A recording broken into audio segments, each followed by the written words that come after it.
Yo, what's going on, guys? And I'm at work. Weird camera angle, that's why.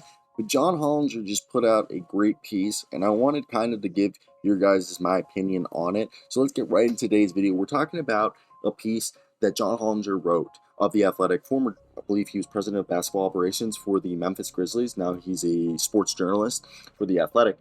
And he wrote that the biggest problem for the Atlanta Hawks this season is Trae Young can't shoot straight. I don't know how I'll title this video. We're still figuring that out. But guys, I want to hear your thoughts down below. We just hit 9,000 subscribers. We're on the way to 10,000. So let's try to hit that before the new year. And if you don't like the content, you can unsubscribe at any time. We post 150 videos a month. Plus, I'm building a website right now where I'll be writing articles on. Be out in the next week. So let's go right onto it and talk about this. So the Atlanta Hawks, if you look at the averages of Trae Young, he's averaging 27.2 points, 9.5 assists per game, which is very similar to his averages of a year ago of 28.4 and 9.7 assists last year. But the Hawks are 13 and 12 in 25 games, and there's just, those are obviously probably not, they probably would have wanted to win a bit more games in the first 25 games, which there has been some internal affairs going on. As you guys know, I reported on this a few days ago when the news broke that there is tension between Nate McMillan and some people within the organization and Trae Young. They want Trae Young to be more of a positive face of the franchise, to be more of a leader. As you guys remember, Sean Sharani and Savin Mack, when they prompted an emphatic pregame statement by head coach Nate McMillan, that Young responded to the whole debacle with something less than an elite leadership. And I think it's like, look, Nate McMillan's press conference was very nice, and it was good, and it was what you'd expect from a PR move by a team after the whole situation. But that incident is the least of the problems. And I agree with John Hollinger. Trae Young needs to get up, because right now, DeAndre Hunter, John Collins, and Justin Holiday are all out of the lineup. Bogdanovich has only played 3 games. And even at full strength, Holiday and Hunter have struggled at times. And Justin Holiday and Aaron Holiday were supposed to be part of that bench unit, which I believe Justin Holiday and Aaron Holiday will figure it out. But DeAndre Hunter and John Collins, in the first few games of the season, they looked like they were making the jump that needed to be made jump as the third and fourth options of this team behind Trae Young and DeJounte Murray. But they've it's not a disaster. Let's not act like this is a disaster. On the surface level, everything seems fine. The Hawks are 14th in defense. That was what we wanted, because they were 26 a year ago. Now they're 14th. Yes. But the offense and the rest, if we want this team to be contenders, because right now they're a playoff squad, and if anything, they're a middle-tier playoff squad, but we expect this team to be a top 4, top 5 seed with the talent that they have on those roster. Capella, DeJounte Murray, Trae Young, DeAndre Hunter, John Collins, Onyeka Okongwu, Jalen Johnson's been playing, Bogdanovich, AJ Griffin, the 2 Holiday bros. Now, it's because of the shooting. You got shoots. Holiday can shoot. Justin Holiday, Aaron Holiday can shoot. AJ Griffin needs more minutes because he can shoot. Bogdan can shoot. Collins can shoot. Has shown that he can shoot. Hunter can shoot. Murray can shoot. Young can shoot. We need more shooting. And the only, they do foul a bit much. Okay? But they're right now 19th in offensive end, and they're 29th in both 3-point percentage and 3-point frequency, which literally underscores the issue. They ranked 2nd in the league in points scored per 100 possessions a year ago and finished 8th in this category in 2020-21. They were an elite top 10 offense for the past 2 years. They even scared the eventual champions Milwaukee Bucks. This came from their large offensive, productions of Trae Young. And the whole thing was when Trae Young was off the floor, their offense would die. But that hasn't happened. So it's really interesting to see what happens right now.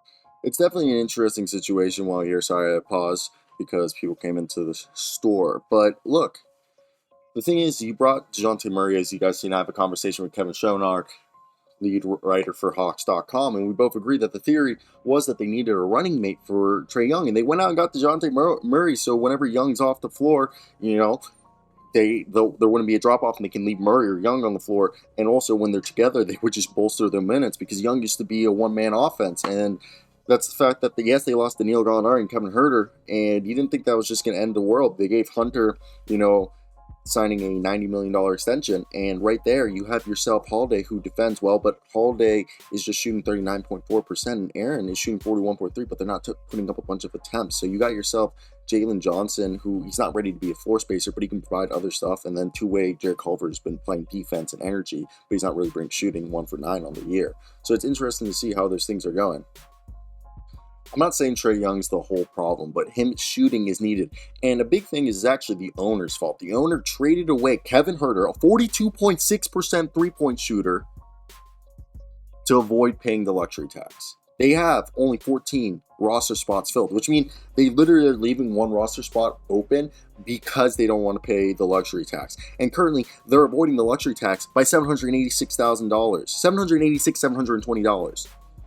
And they're hanging on Vit Krejci, an unwanted contract from Oklahoma City, because cutting his partially guaranteed deal and then signing somebody else pushes them closer to the tax. If not, it would put him over. His deal also allows the Hawks to stay at a minimum 14 players until 10-day contract season starts in early January, which then they can stream the last roster spot and even ride with only 13 for a short stretch to further minimize their cap hit and not go into the luxury tax.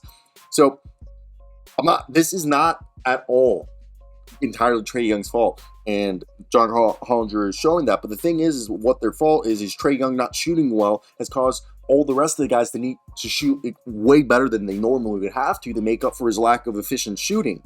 And by unloading Huerter to avoid the luxury tax, the Hawks never used their mid-level or biannual exception this offseason. So they could have gotten a better player than signing just Aaron Holiday or Frank Kaminsky. Nothing against Aaron Holiday, a little bit against Frank Kaminsky, but Holiday was worth the minimum. But why'd you bring Kaminsky? You're not even playing him. The Hawks missed the moment to trade Collins, who has now hit the trifecta of underutilized, overpaid, and unhappy, and add his injury as well. It's not looking good.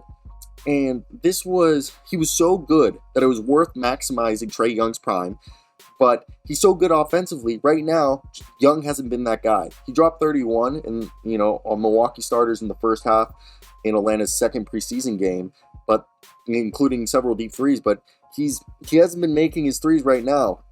And for this is that in 2023, he's only had, 5 games where he's made 6 or more, I believe, threes in a game, something like that. It's weird because his three-point attempts are down, and it's mostly because his accuracy is down. Young has only made 28.9% of his threes compared to 38.2%. For reference, Josh Smith shot 28.5% from 3 in his NBA career. And it's been bad. This 166 three-point shot sample is large enough that he knows it too. He's throwing up his hands in mock celebration after his, lone triple in 7 attempts, okay? And it's weird because Young's threes are down by shot type. If you look, he's worse at basically every three-point shot than a year ago. His whole shots are off. And I don't know if this is an injury or something, but he's just missing them now. Young made 42.5% of his threes with 6 feet or more room from a defender. This year he's 36.4. So even when he's wide open, he's down 6%. And with a defender, he's at a 35.2% career-wise, but now he's 23.5. And it's weird because he's only made 5 three-pointers on his last 34 attempts. And I don't know, his shots just looks a little bit flatter than a year ago, causing him to miss missing it worse. And I don't know. It's just last year he had a game where he made 7 of his 15 threes. For me, and even his 2-point shooting is also down. He's at a career low 46.6. He's struggling to knock down his full speed running floaters. Everything. Shooting worse at the rim, shooting more frequently from floater range, both underlie the notion that he's playing in crowds a lot more than he did in the past year. And this could be a blame to lack of spacing on the floor with Collins and Capella and Onyeka not being able to space the floor, and also DeJounte Murray being more of a prominent piece. And that used to belong to Bogdan the minutes. So with Murray at a 25.8% usage rate, the second highest mark of his career, which is last year's 27.3, Young had a usage rate above 21.5, and the only other person that did before that was Bogdan, and usually they weren't on there. So you could say that the partnership between Young and Murray hasn't made them comfortable yet, but it's weird. They're masking a lot of stuff, but they're things that need to be fixed.